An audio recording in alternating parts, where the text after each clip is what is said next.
سورہ زلزال۔ سورہ زلزال کا تعارف۔ مقام نزول۔ سورہ زلزال مکیہ ہے اور ایک قول یہ ہے کہ مدنیہ ہے۔ آیات، کلمات اور حروف کی تعداد۔ اس سورت میں ایک رکوع، 8 آیتیں، 35 کلمے اور 149 حروف ہیں۔ زلزال نام رکھنے کی وجہ، زلزال کا معنی ہے ہلا دینا، اور اس سورت کی پہلی آیت میں یہ لفظ موجود ہے، اس مناسبت سے اسے سورہ زلزال کہتے ہیں۔ سورہ زلزال کے فضائل۔ نمبر 1، حضرت عبداللہ ابن عباس رضی اللہ تعالی عنہما سے روایت ہے، ترمذی شریف کی حدیث ہے، حضور پرنور صلی اللہ تعالی علیہ وآلہ وسلم نے ارشاد فرمایا، سورہ اذا زلزلت آدھے قرآن کے برابر ہے، اور سورہ قل هو اللہ احد تہائی قرآن کے برابر ہے، اور سورہ قل یا ایہا الکافرون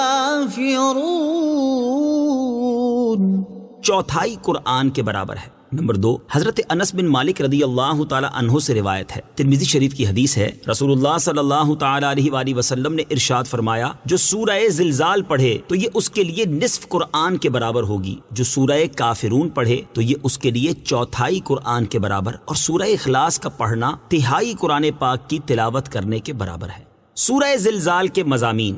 اس سورت کا مرکزی مضمون یہ ہے کہ اس میں قیامت کی ہولناکیوں اور سختیوں کے بارے میں خبر دی گئی ہے، اور اس میں یہ مضامین بیان ہوئے ہیں۔ نمبر 1، اس سورت کی ابتدا میں قیامت قائم ہوتے وقت کی چند علامات بیان کرنے کے بعد بتایا گیا کہ قیامت کے دن زمین اللہ تعالیٰ کے حکم سے مخلوق کا وہ سب کچھ بیان کر دے گی جو اس پر انہوں نے کیا ہوگا۔ نمبر 2، اس سورت کے آخر میں بتایا گیا کہ قیامت کے دن لوگ مختلف حالتوں میں اللہ تعالیٰ کی بارگاہ میں حاضر ہوں گے، اور جس نے ذرہ بھر نیکی یا گناہ کیا ہوگا تو وہ اسے دیکھے گا۔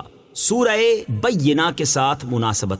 سورہ زلزال کی اپنے سے ما قبل سورت بینہ کے ساتھ مناسبت یہ ہے کہ سورہ بینہ کے آخر میں بیان کیا گیا کہ کافروں کی سزا جہنم ہے اور نیک مسلمانوں کی جزا جنت، اور اس سورت میں یہ سزا و جزا ملنے کا وقت بتایا گیا ہے۔ بسم اللہ الرحمن الرحیم۔ ترجمہ، اللہ کے نام سے شروع جو نہایت مہربان رحمت والا ہے۔ اذا زلزلت الارض زلزالها۔ ترجمہ، جب زمین اپنے زلزلے کے ساتھ تھر تھرا دی جائے گی۔ اذا زلزلت الارض زلزالها، جب زمین اپنے زلزلے کے ساتھ تھر تھرا دی جائے گی۔ تفسیر صراط الجنان میں ہے، ارشاد فرمایا کہ جب زمین اپنے زلزلے کے ساتھ تھر تھرا دی جائے گی اور زمین پر کوئی درخت، کوئی عمارت اور کوئی پہاڑ باقی نہ رہے گا، حتیٰ کہ زلزلے کی شدت سے ہر چیز ٹوٹ پھوٹ جائے گی۔ زمین کا یہ تھر تھرانا اس وقت ہوگا جب قیامت نزدیک ہوگی، یا قیامت کے دن زمین تھر تھرائے گی۔ قیامت کا زلزلہ کتنا ہولناک ہے، اس کے بارے میں ایک مقام پر اللہ تعالیٰ ارشاد فرماتا ہے، یا ایہا الناس اتقوا ربکم ان زلزلة الساعة شیء عظیم یوم ترونها تذهل كل مرضعة عما أرضعت وتضع كل ذات حمل حملها وترى الناس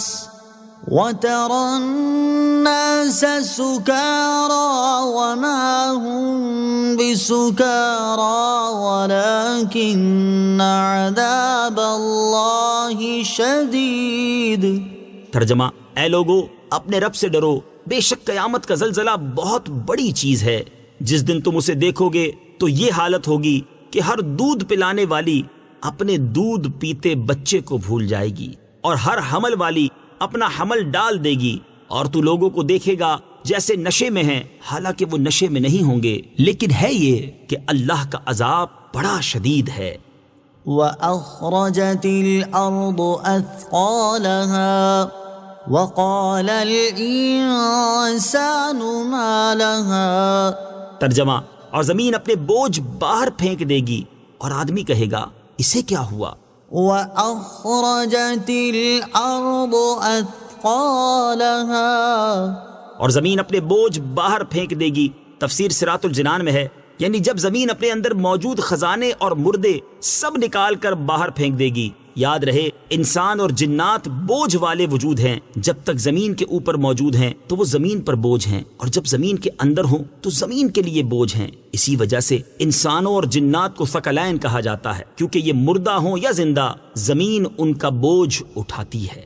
زمین کے اس عمل کے بارے میں ایک اور مقام پر اللہ تعالیٰ ارشاد فرماتا ہے، وَإِذَا الْأَرْضُ مُدَّتْ وَأَلْقَتْ مَا فِيهَا وَتَخَلَّتْ وَأَذِنَتْ لِرَبِّهَا وَحُقَّتْ يَا أَيُّهَا الْإِنسَانُ إِنَّكَ كَادِحٌ إِلَى رَبِّكَ كَدْحًا فَمُلَاقِيهِ۔ ترجمہ، اور جب زمین کو دراز کر دیا جائے گا اور جو کچھ اس میں ہے زمین اسے باہر ڈال دے گی اور خالی ہو جائے گی، اور وہ اپنے رب کا حکم سنے گی، اور اسے یہی لائق ہے، اے انسان بے شک تو اپنے رب کی طرف دوڑنے والا ہے، پھر اس سے ملنے والا ہے۔ اور حضرت ابو ہریرہ رضی اللہ تعالیٰ عنہ سے روایت ہے، رسول اللہ صلی اللہ تعالیٰ علیہ وآلہ وسلم نے ارشاد فرمایا، زمین سونے چاندی کے ستونوں جیسے اپنے جگر پارے اگل دے گی۔ قاتل دیکھ کر کہے گا کہ اسی مال کی وجہ سے تو میں نے قتل کیا تھا۔ رشتہ داری توڑنے والا کہے گا اسی وجہ سے تو میں نے رشتہ داری توڑی تھی۔ چور دیکھ کر کہے گا اسی مال کی وجہ سے میرا ہاتھ کاٹا گیا تھا۔ پھر سب اس مال کو چھوڑ دیں گے اور کوئی اس میں سے کچھ نہیں لے گا۔ وَقَالَ الْإِنسَانُ مَا لَهَا، اور آدمی کہے گا اسے کیا ہوا؟ یعنی اس زلزلے کے وقت جو لوگ موجود ہوں گے وہ حیرت سے کہیں گے زمین کو کیا ہوا کہ ایسی مضطرب ہوئی اور اتنا شدید زلزلہ آیا کہ جو کچھ اس کے اندر تھا اس نے سب باہر پھینک دیا۔ يَوْمَئِذٍ تُحَدِّثُ أَخْبَارَهَا بِأَنَّ رَبَّكَ أَوْحَى لَهَا۔ ترجمہ، اس دن وہ اپنی خبریں بتائے گی اس لیے کہ تمہارے رب نے اسے حکم بھیجا۔ يَوْمَئِذٍ تُحَدِّثُ أَخْبَارَهَا، اس دن وہ اپنی خبریں بتائے گی۔ تفسیر صراط الجنان میں ہے، اس آیت اور اس کے بعد والی آیت کا خلاصہ یہ ہے کہ جب یہ امور واقع ہوں گے تو اس دن زمین اللہ تعالیٰ کے حکم سے مخلوق کو اپنی خبریں بتائے گی، اور جو نیکی بدی اس پر کی گئی وہ سب بیان کرے گی، اور اس سے مقصود یہ ہوگا کہ زمین نافرمانوں سے شکوہ کر سکے اور فرما برداروں کا شکریہ ادا کر سکے۔ چنانچہ وہ یہ کہے گی کہ فلاں شخص نے مجھ پر نماز پڑھی، فلاں نے زکوٰۃ دی، فلاں نے روزے رکھے اور فلاں نے حج کیا، جبکہ فلاں نے کفر کیا، فلاں نے زنا کیا، فلاں نے چوری کی، فلاں نے ظلم کیا، حتیٰ کہ کافر یہ سن کر تمنا کرے گا کہ اسے جہنم میں پھینک دیا جائے۔ ہمارے اعمال کے گواہ، اس سے معلوم ہوا کہ زمین ہمارے اعمال پر گواہ ہے، اور قیامت کے دن یہ ہمارے سامنے ہمارے اعمال بیان کر دے گی۔ حضرت ابو ہریرہ رضی اللہ تعالی عنہ فرماتے ہیں، ترمذی شریف کی حدیث ہے، رسول اللہ صلی اللہ تعالی علیہ وآلہ وسلم نے یہ آیت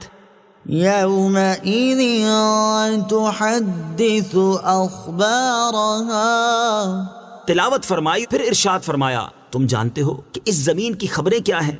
صحابہ کرام نے عرض کی اللہ تعالیٰ اور اس کے رسول صلی اللہ تعالی علیہ وآلہ وسلم زیادہ جانتے ہیں۔ حضور اقدس صلی اللہ تعالی علیہ وآلہ وسلم نے ارشاد فرمایا، اس کی خبریں یہ ہیں کہ وہ ہر مرد و عورت پر اس کے ان اعمال کی گواہی دے گی جو انہوں نے اس کی پیٹھ پر کیے۔ وہ کہے گی اس نے فلاں دن یہ عمل کیا اور اس نے فلاں دن یہ عمل کیا، یہی اس کی خبریں ہیں۔ لہٰذا ہر انسان کو چاہیے کہ وہ گناہ کرتے وقت زمین سے محتاط رہے۔ حضرت ربیعہ جرشی رضی اللہ تعالی عنہ سے روایت ہے، رسول اللہ صلی اللہ تعالی علیہ وآلہ وسلم نے ارشاد فرمایا، زمین سے محتاط رہو کہ یہ تمہاری اصل ہے، اور جو کوئی اس پر اچھا یا برا عمل کرے گا یہ اس کی خبر دے گی۔ اسی طرح ہمارے اعضاء جن سے ہم گناہ کرتے ہیں یہ بھی ہمارے اعمال پر گواہ ہیں، اور قیامت کے دن یہ وہ سب اعمال بیان کر دیں گے جو ان سے کیے گئے ہوں گے۔ چنانچہ اللہ تعالیٰ ارشاد فرماتا ہے، إِنَّ السَّمْعَ وَالْبَصَرَ وَالْفُؤَادَ كُلُّ أُولَئِكَ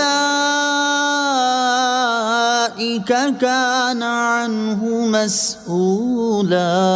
ترجمہ، بے شک کان اور آنکھ اور دل ان سب کے بارے میں سوال کیا جائے گا۔ اور ارشاد فرمایا، يَوْمَ تَشْهَدُ عَلَيْهِمْ أَلْسِنَتُهُمْ وَأَيْدِيهِمْ وَأَرْجُلُهُمْ بِمَا كَانُوا يَعْمَلُونَ۔ ترجمہ، جس دن ان کے خلاف ان کی زبانیں اور ان کے ہاتھ اور ان کے پاؤں ان کے اعمال کی گواہی دیں گے۔ لہٰذا ہر انسان کو چاہیے کہ وہ جب اپنے کان، آنکھ، دل، زبان، ہاتھ اور پاؤں سے کوئی گناہ کرنے لگے تو وہ یہ بات پیش نظر رکھے کہ قیامت کے دن یہی اعضاء اس کے اس گناہ کی گواہی دیں گے۔ يومئذ يصدر الناس أشتاتا ليروا أعمالهم۔ ترجمہ، اس دن لوگ مختلف حالتوں میں لوٹیں گے تاکہ انہیں ان کے اعمال دکھائے جائیں۔ يومئذ يصدر الناس أشتاتا۔ اس دن لوگ مختلف حالتوں میں لوٹیں گے۔ تفسیر صراط الجنان میں ہے، اس آیت کا ایک معنی یہ ہے کہ قیامت کے دن لوگ حساب کی جگہ پر پیش ہونے کے بعد وہاں سے کئی راہیں ہو کر لوٹیں گے۔ کوئی دائیں طرف سے ہو کر جنت کی طرف جائے گا اور کوئی بائیں جانب سے ہو کر دوزخ کی طرف جائے گا تاکہ انہیں ان کے اعمال کی جزا دکھائی جائے۔ دوسرا معنی یہ ہے کہ جس دن وہ امور واقع ہوں گے جن کا ذکر کیا گیا تو اس دن لوگ اپنی قبروں سے حساب کی جگہ کی طرف مختلف حالتوں میں لوٹیں گے کہ کسی کا چہرہ سفید ہوگا اور کسی کا چہرہ سیاہ ہوگا، کوئی سوار ہوگا اور کوئی زنجیروں اور بیڑیوں میں جکڑا ہوا پیدل ہوگا، کوئی امن کی حالت میں ہوگا اور کوئی خوف زدہ ہوگا تاکہ انہیں ان کے اعمال دکھائے جائیں۔ فمن يعمل مثقال ذرة خيرا يره ومن يعمل مثقال ذرة شرا يره۔ ترجمہ، تو جو ایک ذرہ بھر بھلائی کرے وہ اسے دیکھے گا اور جو ایک ذرہ بھر برائی کرے وہ اسے دیکھے گا۔ ومن يعمل مثقال ذرة شرا يره۔ اور جو ایک ذرہ بھر برائی کرے وہ اسے دیکھے گا۔ تفسیر صراط الجنان میں ہے، حضرت عبداللہ ابن عباس رضی اللہ تعالی عنہما فرماتے ہیں کہ ہر مومن اور کافر کو قیامت کے دن اس کے نیک اور برے اعمال دکھائے جائیں گے۔ مومن کو اس کی نیکیاں اور برائیاں دکھا کر اللہ تعالیٰ برائیاں بخش دے گا اور نیکیوں پر ثواب عطا فرمائے گا، اور کافر کی نیکیاں رد کر دی جائیں گی کیونکہ وہ کفر کی وجہ سے ضائع ہو چکی، اور برائیوں پر اس کو عذاب کیا جائے گا۔ حضرت محمد بن کعب قرظی رضی اللہ تعالی عنہ فرماتے ہیں کہ کافر نے ذرہ بھر نیکی کی ہوگی تو وہ اس کی جزا دنیا ہی میں دیکھ لے گا، یہاں تک کہ جب دنیا سے نکلے گا تو اس کے پاس کوئی نیکی نہ ہوگی، اور مومن اپنی برائیوں کی سزا دنیا میں پائے گا تو آخرت میں اس کے ساتھ کوئی برائی نہ ہوگی۔ بعض مفسرین نے فرمایا ہے کہ اس سے پہلی آیت مومنین کے بارے میں ہے اور یہ آیت کفار کے بارے میں ہے۔ نیکی تھوڑی سی بھی کارآمد اور گناہ چھوٹا سا بھی وبال ہے۔ اس آیت سے معلوم ہوا کہ نیکی